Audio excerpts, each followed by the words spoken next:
Breaking చూస్తున్నాం. వికారాబాద్ జిల్లా పరిగి మండలం లక్ష్మీదేవిపల్లి సమీపంలోని సుగుణ స్టీల్ ఫ్యాక్టరీలో భారీ పేలుడు సంభవించింది. ఒక్కసారిగా బట్టి పేలడంతో పెద్ద ఎత్తున మంటలు ఎగిసిపడ్డాయి. ఫ్యాక్టరీ పరిసరాల్లో దట్టమైన పొగ కమ్ముకోవడంతో స్థానికులు భయాందోళన చెందారు.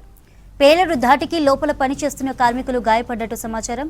అయితే ఈ ప్రమాదాన్ని కప్పిపుచ్చేందుకు కంపెనీ యాజమాన్యం తీవ్రంగా ప్రయత్నిస్తోంది. భారీ పేలుడు జరిగినా కేవలం లారీ టైర్ పేలిందని కంపెనీ ప్రతినిధులు బుకాయిస్తున్నారు. ఏం జరిగిందో తెలుసుకునేందుకు లోపలికి వెళ్లడానికి అనుమతించకపోవడం పలు అనుమానాలకు తావిస్తోంది. గాయపడిన కార్మికులను రహస్యంగా హాస్పిటల్కి తరలించారన్న వాదనలు వినిపిస్తున్నాయి. వికారాబాద్ జిల్లా పరిగి మండలం లక్ష్మీదేవిపల్లి సమీపంలోని సుగుణ స్టీల్ ఫ్యాక్టరీలో భారీ పేలుడు సంభవించింది. ఒక్కసారిగా బట్టి పేలడంతో పెద్ద ఎత్తున మంటలు ఎగిసిపడ్డాయి. ఫ్యాక్టరీ పరిసరాల్లో దట్టమైన పొగ కమ్ముకోవడంతో స్థానికులు భయాందోళన చెందారు.